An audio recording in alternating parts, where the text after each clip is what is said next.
chceš vedieť, čo je najväčší zabijak všetkých vzťahov? A poviem rovno, pravdepodobne ho robíš aj teraz, ani o tom nevieš a ničí ti všetky vzťahy. A poviem ti rovno, nie je to to, čo si myslíš. Ale ak toto vyriešiš, tvoje vzťahy sa môžu zlepšiť neskutočne. Jedna jediná vec, ktorá dokáže tvoje vzťahy posunúť na vyšší level, či sú to partnerské, či sú to pracovné, kamarátske, s rodinou, s kýmkoľvek. Jedna jediná vec. A verím, že už chceš vedieť, čo to je. Tak, počúvaj ďalej. Ahoj, som David Hans a za viac ako 12 rokov praxe som koučoval tisíce ľudí a vybudoval svoj vlastný online coachingový biznis na viac ako 400 000 eur ročne. A toto je môj nebiznisový biznis podcast, ktorý ti ukáže, ako ovládnuť svoju myseľ a posunúť svoje myslenie na vyššiu úroveň, aby si vedel, že nič nie je nemožné. Toto je nastavenie mysle digitálneho CEO. Som rád, že si tu. Ahoj, tu je David a toto je nastavenie mysle 407 a ja ti dnes prezradím vec, ktorú keby som vedel roky dozadu, tak poviem rovno, že kurník šopa. Toľko utrpenia, toľko bolesti, toľko stresu, zúfalstva som si mohol ušetriť, keby som vedel túto jednu vec. A práve toto ti chcem povedať. Pretože my sme doslova ľudia založení na vzťahoch. A potrebujeme vzťahy. A povedzme si to úprimne, sme vo svojom vnútri naprogramovaní na to, aby sme sa hýbali vpred. Hej? Aby sme rastli, lebo však evolúcia. Stále chceme niečo viac. Aj ty nepočúvaš alebo nepozeráš môj podcast kvôli tomu, že máme 14:32, no nemám čo robiť, idem si vypočuť Davida. Nie. Ty chceš od života niečo viac. Ty chceš zmeniť svoj život. Chceš nájsť tie luxusné partnerské vzťahy, alebo chceš mať viac financií, alebo chceš mať krajší život. Jednoducho niečo chceš. A práve preto pozeráš mňa, lebo niečo v tvojom vnútri ti hovorí, že Dávid mi vie pomôcť. Dávid mi dá to, čo potrebujem na to, aby som mohol dosiahnuť svoj sen.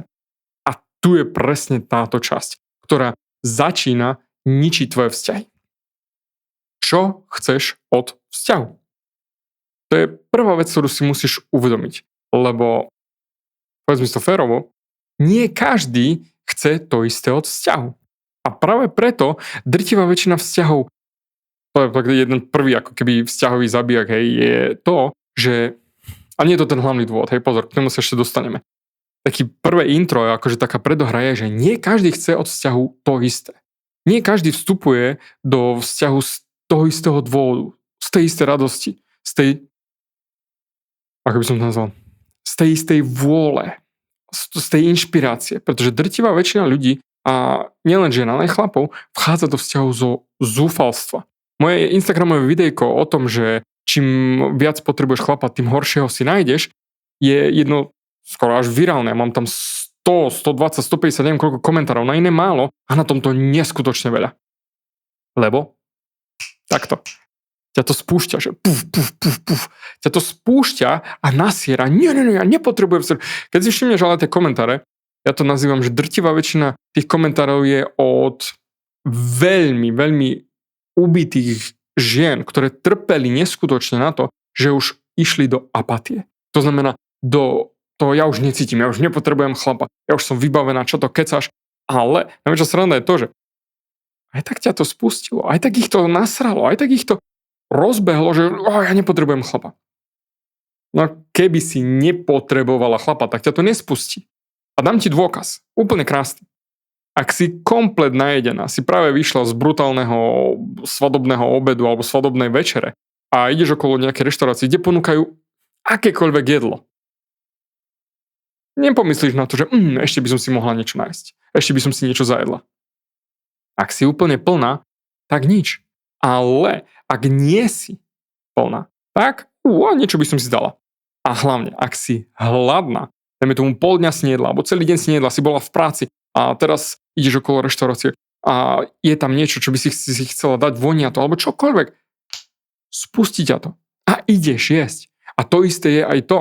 Keby si nepotrebovala chlapa, tak nebudeš predsa reagovať nejakému neznámemu typkovi na internete, že ja nepotrebujem chlapa, blablabla, a nepotrebuješ sa brániť. Však Som v pohode, nepotrebujem chlapa. Na čo to potrebujem ešte niekomu pchať pod nos? A to je presne to, že ťa to spustilo a tým pádom máš 100% dôkaz, že potrebuješ chlapa a ideš do vzťahu z nesprávneho dôvodu. Že ho potrebuješ. No a to je ten prvý zabijak, že potrebuješ. A nie každý vchádza do vzťahu z toho istého, lebo to sú. Dobre, z inej strany, hej. Ty si nájdeš vždy partnera cca na rovnakej úrovni sebavedomia a sebahodnoty ako si ty. Ja som to vždy vysvetľoval chlapom, keď sme chodili baliť, ale aj ženám teraz v rámci coachingu vysvetľujem, že nikdy si nenájdeš chlapa vyššie sebavedomím ako si ty. Z jednoduchého dôvodu. My ideme vždy na maximum toho, čo vieme dostať. Doslova do písmena. Na maximum toho, čo si zaslúžime. To je ako keby máš rozpočet 100 eur a ideš nakúpiť. A predstav si, že nepotrebuješ nič iné, že všetko je vybavené a máš 100 na nákup. Tak povedzme rovno, drtivá väčšina z nás by nakúpila za 100. Nakúpiš tie potraviny, ktoré chceš, na ktoré chceš, ideš navariť napríklad večeru a máš rozpočet 100. Tak nakúpiš za 95, 92, 98. Nenakúpiš za 30, alebo musím si ešte šetriť. No nie, keď máš všetky ostatné potreby vybavené, nepotrebuješ šetriť. To znamená, kúpiš na fullku. A takisto aj tu. Ak niekto má sebavedomie napríklad 2 z 10, alebo 3 z 10, tak presne na tej istej úrovni si nájdeš partnera. Neexistuje, aby si ty pritiahla partnera, ktorý má 8 z 10, alebo z 10 z 10, ktorý má sebavedomie Leonarda DiCapria. Keď ty si na 2, on je na 10, on nemá v žiadnom prípade ísť dôvod. Preto si celebrity nachádzajú svoje celebritné partnerské vzťahy u seba, medzi sebou, lebo na rovnakom sebavedomí. Nie, že poďme medzi bežný ľud a vyberme si nejakú úplne šedú myšku. To nejde. To znamená, príťažlivosť funguje len na tej úrovni, na ktorej si ty. To znamená, dajme tomu 2 na 2 a ty si nájdeš na 2. Lenže veľký problém nastane, a to je ten najväčší zabijak vzťahov. Veľký problém nastane vtedy, keď jeden z tých dvoch sa chce pohnúť ďalej. To znamená, chce rásť.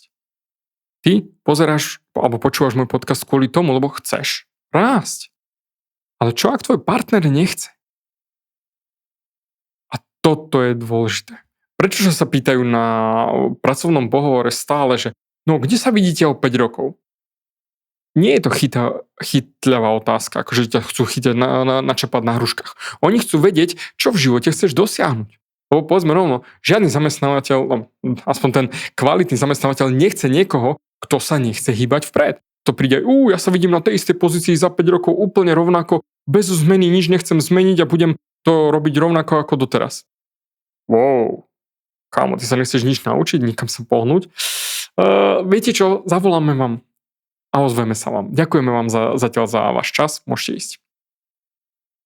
V žiadnom prípade, lenže toto, kým ideš do vzťahu, nevieš, čo chce tá druhá osoba. A práve preto ty potrebuješ sa rozprávať o vzťahu, kam chce tá druhá osoba ísť. Kde sa vidí o pár rokov. Kde chce, lebo keď ty začneš rásť, dajme tomu, ty si na 2, on je na 2, lenže ty pôjdeš hore, na napríklad 3, 4, ale začne sa zväčšovať táto vzdialenosť. Lebo, povedzme rovno, keď on nemá v pláne sa hýbať vpred, a to počas svojich coachingov mám na bežiacom páse, teraz napríklad, čo mám špeciálny kurz Neodolateľná žena, tam mám presne ukážku týchto vzťahov, kde chlapi, nie je to vždy pravidlo, hej, ale chlapi sa nechceli hýbať vpred a ženy chcú rásť. A keď ty začneš rásť, tak potom začína velikánsky problém. Čo s tým? Tam vzniká nejaká veľká medzera a to je totálny disconnect vzťahu. Však ty ideš rásť, ty sa ideš hýbať, ty chceš čítať knižky, ty chceš pozerať semináre, chceš zaplatiť si mentoring, chceš sa posúvať ďalej a tvoj chlap, ja som spokojný tu, ja si sadnem pred telku, alebo idem s kamošmi na pivo, alebo idem na koncert, alebo čokoľvek. Tam vzniká tá jama. A čím ty viac budeš na sebe makať, tým väčšia tá jama bude a tým horší bude vzťah. Lebo povedzme rovno, v živote neexistuje niečo ako stagnácia. Doslova do písma neexistuje, že niečo by stagnovalo. Nie. Buď sa zlepšuješ, alebo sa zhoršuješ. Doslova osobnostný rast je kráčať hore eskalátorom, ktorý ale ide nadol. A ty kráčaš hore. A eskalátor ide nadol. V tú sekundu, ako sa zastavíš, prestávaš sa hýbať vpred, ale nie ostávaš na jednom mieste. Klesáš. Ak sa hovorí, silikon stárne, v tej pesničke, všetko stárne. To znamená, neexistuje, že ty keď necháš tanier špagiet na stole a za 2 týždne bude v takom istom stave. No nie. Myslím si, že možno ho budeš naháňať po celej kuchyni, lebo už to bude behať, tie špagety. Čiže takisto aj ty. Keď sa nehýbeš, tak zakrbatievaš. A ak ty máš partnera, ktorý nezdieľa tvoju radosť osobnostného rastu, alebo ktorý nie je ochotný sa hýbať vpred a je rád tam, kde je, tak nie, že stagnuje, ale zakrpatieva. Doslova ničí sa. Hnie. Nie žije, hnie. A v tú sekundu ty, jak sa začneš hýbať vpred, uvidíš tie jeho neskutočné nedostatky. Pretože kým sú dvaja rovnakí na tej istej úrovni, hej, 2-2, perfektne, ani jeden sa nehýbe vpred, tak majú veľké úvodzovky šťastný vzťah prakticky do konca života. Aj keď je tam kopec hnoja, lebo tam funguje doslova ten systém, ja zožeriem tvoje sračky a keď ty zožerieš moje sračky. A tým pádom obidvaja sa najeme toho hnoja, že ja ti ukážem fake, ty mi ukážeš fake a obidvaja sme šťastní, ale obidvaja hnieme, nehýbeme sa vpred. A práve preto tie vzťahy, pozri sa okolo seba, nájdeš tónu vzťahov, ktoré sa nehýbu vpred, ale keď sa na to hĺbšie pozrieš, kde ani jeden z nich dvoch nerastie, tak zakrpatievajú. Pozri sa len na svojich rodičov. Ja nehejtujem nič, ani nechcem ti ukazovať, že sú zlí alebo dobrí. Len hýbu sa vpred, učia sa nové veci, alebo ostávajú na jednom mieste. Za socializmu to bolo dobré a teraz je to úplne na hovno. A toto je zlé, tamto je zlé, tamto. A keď náhodou im chceš ukázať niečo nové, pozri sa do koľko z vašich rodičov chcelo silomocou ostať pri tlačítkovom telefóne, lebo to bolo dobré. A? Môj otcov, ten šminkací telefón, ja na to nemám prsty, daj ho head. Moja mamka tiež nebola nejak veľmi otvorená novým telefónom, keď prišli, ale hold, museli sa prispôsobiť. Ale koľko rečí bolo okolo toho, tak sa pozri aj ty. Chce sa tvoj partner hýbať vpred, alebo ty predošli do minulosti sa pozri. Chceli sa hýbať vpred? Pretože v tú sekundu, ako ty rastieš, vzniká tá jama a to je automaticky rozpojenie vzťahu. Neexistuje. Tam je tá sranda, že my opakujeme naše vzorce stále dookola. Ako robíš niečo, tak robíš všetko. A pozri sa na svoje staré vzťahy. Prečo padli? Prečo nefungovali? Prečo tam nebola tá láska? No lebo ty si sa chcela hýbať vpred. Chcela si na sebe makať, chcela si viac a padlo to. V horšom prípade nepasovali ste si, ale obidvaja ste išli zo zúfalstva do vzťahu. Ja som zúfal, aj ty si zúfal, ale aspoň si máme niekoho a nebudeme sami. No a vznikol zase znova pokazený vzťah z nesprávnych dôvodov. A preto aj takto. Počkaj, teraz musím si zlepiť ako keby myšlienky dokopy. Správne riešenie z nesprávneho dôvodu je vždy nesprávne. To znamená, keď aj ty chceš vzťah, že chceš mať lásku, chceš nájsť svoje životné šťastie, ale vstupuješ do vzťahu z toho zúfalstva, tak nikdy ten vzťah nemôže byť taký krásny, ako keby si vstupovala do toho vzťahu z nadbytku, že vieš, čo chceš, vieš, akého chlapa chceš a nepodlezieš svoje štandardy. Pretože keď si neskutočne hladná, zješ aj kromku, ktorá padla do mláky a je zablatená.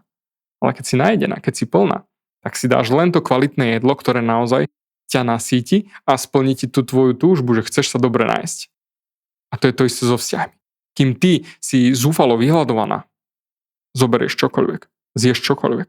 Ale ak ty si naozaj sebavedomá, vieš, čo chceš, poznáš svoju vnútornú hodnotu a naozaj cítiš, že toto som ja a nebudem si robiť zle, nebudem si ubližovať tým, že si dám do svojho života niečo, čo tam nechcem. To znamená, či už pokazeného chlapa, alebo katastrofálne jedlo, alebo čokoľvek. Jednoducho, milujem sa natoľko, že v žiadnom prípade toto nezoberiem.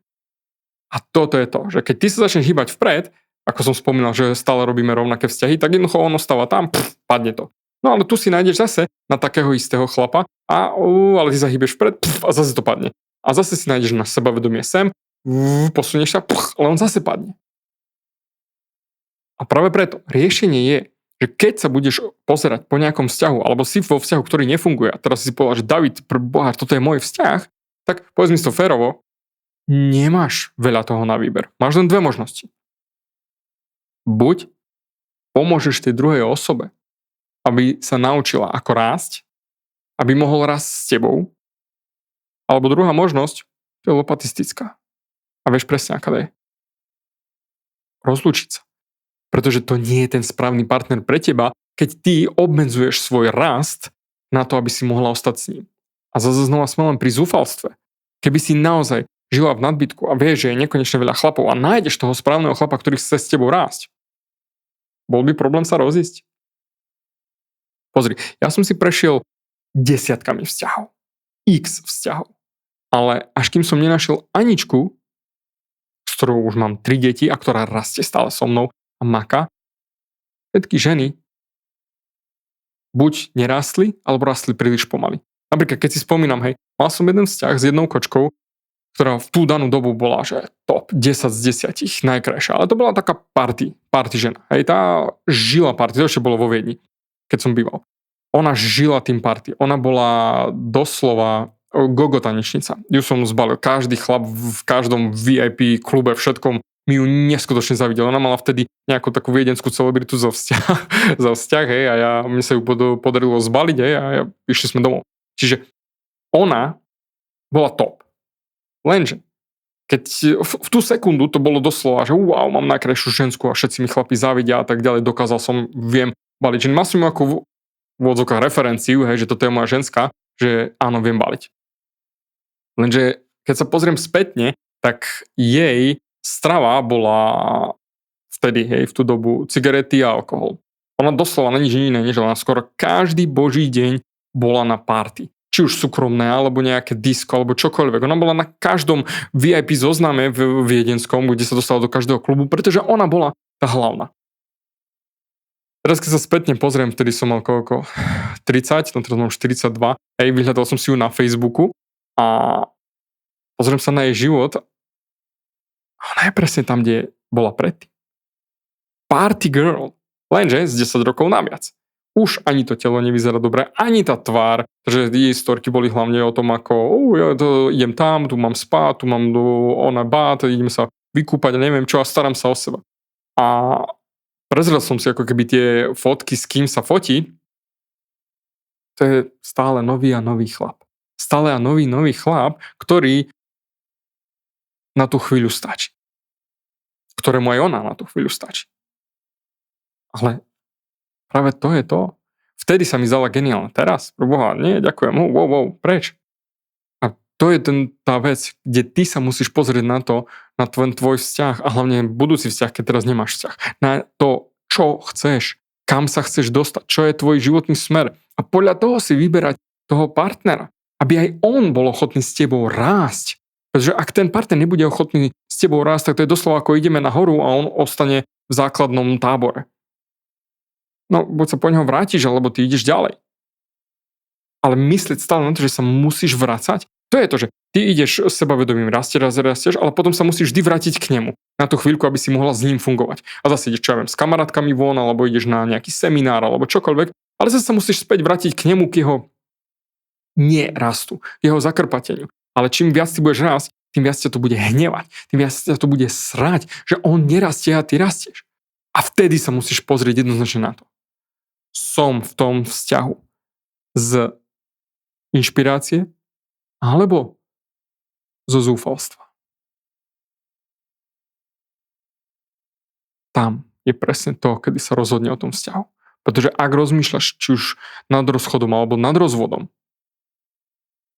ruším si za to, že na 98,74226% je to už mŕtvý vzťah. Pretože nerozmýšľal by si nad rozchodom alebo rozvodom, ak by to bol fantastický vzťah, ktorý ťa naplňuje v každom smere. Jednoducho, keď si v nejakom smere hladná a nenaplňa ťa to, pozri sa na to, dokedy chceš hľadovať. To isté vo vzťahu. Čiže najväčším zabijakom je osobnostný rast. Keď to tak zoberieš, to je presne to, čo teraz robíš. A keď sa na to pozrieš spätne, to prdele, toto tu bolo presne dôvod, prečo tie vzťahy nevyšli. Lebo si našla vždy na 2 z 2, posunula si sa vyššie. 3 z 3 a zase to padlo a on sa nemal v pláne hýbať vpred. Čiže osobnostný rast je najgeniálnejšia vec, ja ju robím už 13 rokov. Tisíce a tisíce chlapov, žien mi prešlo cez ruky, vykoučoval som ich a pomohol som im nájsť ten vysnívaný život. Naučil som ich, ako žiť. A budem to robiť do konca života. A ja si neviem predstaviť mať vedľa seba manželku, ženu, partnerku, ktorá by nechcela rásť. A späť keď sa pozriem, tak všetky rozchody, drtivá väčšina z nich bola kvôli tomu, že ja som sa hýbal vpred a oni nie. Takže pozri sa na svoj život. Chceš rásť, alebo chceš ostať tam, kde si? Ale keby si chcela ostať tam, kde si, nepozeráš a nepočúvaš tento podcast. Takže transformačná myšlienka na dnes je, skoro som zabudol, hej, a všetko to bazíruje len na tom, ako veľmi sa máš rada. Doslova do písmena. Tvoj výber partnera je na tej úrovni, ako veľmi sa máš rada. Pretože nikdy by si nevybrala partnera, ktorý je úplne hlboko pod tebou. Doslova. Keď si ty šikovná, úspešná, geniálna ženská a máš sebavedomie na 9 z 9, nevyberieš si chlapa, ktorý je hamblivý, bojí sa, ktorý ťa nepozve na rande, ktorý potrebuje zachrániť. No nie. Môžeš sa tváriť, že ja som úspešná ženská a nepotrebujem chlapa, blablabla, ale vo svojom vnútri naozaj nepotrebuješ chlapa? Alebo len sa bojíš ďalšieho ublíženia? A práve toto je ten kus, ktorým ti chcem pomôcť. Z celého srdca, lebo robím to už 13 rokov. Chcem ťa naučiť ultimátnej sebaláske. Naozaj niečomu, čo sa neučí ani v školách, ani v kurzoch, prakticky aj nikde. A vidíš, hej, Instagramové storky, miluj sama seba, maj sa rada, dopraj si všetko, blablabla. Ale odkiaľ to pochádza? Pretože zamysli sa. Bola by si v tých vzťahoch, tých pokazaných vzťahoch, tých vzťahoch, čo popadali, bola by si v nich a vstúpila by si do nich, keby si sa naozaj milovala? Mala by si ten vzťah, ktorý možno máš teraz, keby si sa naozaj milovala? Dovolila by si tým ľuďom robiť ti to, čo ti robia, keby si sa naozaj milovala? Vieš odpoveď. A práve preto s tým ti chcem pomôcť. Aby tá odpoveď bola, že v žiadnom prípade. A aby si vedela, že toto nemusíš robiť. Nemusíš nechať si či už ubližovať. Nemusíš nechať nikoho robiť ti zle. Nemusíš trpieť vo vzťahu v žiadnom prípade. Keď sa naučíš ako milovať sama seba, aby si ty vyžiarila to, čo naozaj potrebuješ. Aby si zdvihla svoje sebavedomie. Aby si ty našla tú svoju sebahodnotu a sebaúctu na tú najvyššiu úroveň, aby si ju dotiahla. Aby si doslova, áno, toto som ja. Aby si sa usmievala, žiarila a pritiahla takého chlapa do svojho života, také vzťahy mala, také vnútorné naplnenie, aby si ty neriešila ostatných, ale riešila seba. Ako sa cítim teraz? A cítim sa skvelo. A s týmto ti chcem pomôcť. Mám k dispozícii špeciálny tréning Ako milovať sama seba, kde za viac ako hodinu ťa naučím, ako milovať sama seba, ako mať tie luxusné vzťahy, ako sa posunúť ďalej za to, kde si teraz a nájsť ten objem lásky, ktorý máš určite v sebe. Pretože každá žena má neskutočný objem lásky v sebe. Len bohužiaľ málo kedy sa naučia tie ženy, ako to dať von naozaj správnym spôsobom. A idú na to zo zúfalstva. Nie z nadbytku, nie z inšpirácie, nie z tej radosti. Toto ťa chcem naučiť. Jediné, čo potrebuješ urobiť je naklikať davidhans.sk/sebaláska, registrovať sa a začni okamžite meniť svoje vnútro a nauč sa, ako milovať sama seba. davidhans.sk/sebaláska, klikni si teraz a začni meniť svoje vnútro hneď teraz. A teda, transformačná myšlienka na dnes je: najväčším zabijakom akýchkoľvek vzťahov je osobnostný rast. Ale najkrajšou vecou na akomkoľvek vzťahu je osobnostný rast.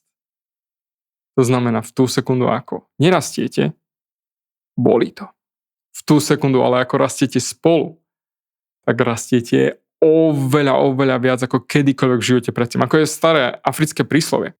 Ak chceš ísť ďaleko, choď sám.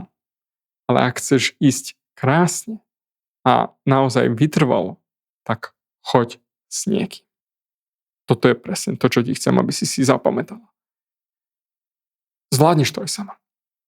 Ale na čo, keď ten pravý tam niekde čaká? Čaká len na tú skvelú ženskú, tú sebavedomú ženskú, ktorou si ty, ktorú ty v sebe máš a cítiš, že toto som ja. Tak poď a nauč sa, ako milovať sama seba. A začni žiariť. Preto ja ti zatiaľ ďakujem neskutočne z celého srdca za to, že si tu bola, že si ma vypočula doteraz a teším sa, ako sa vidíme alebo počujeme aj na budúce. Díky moc.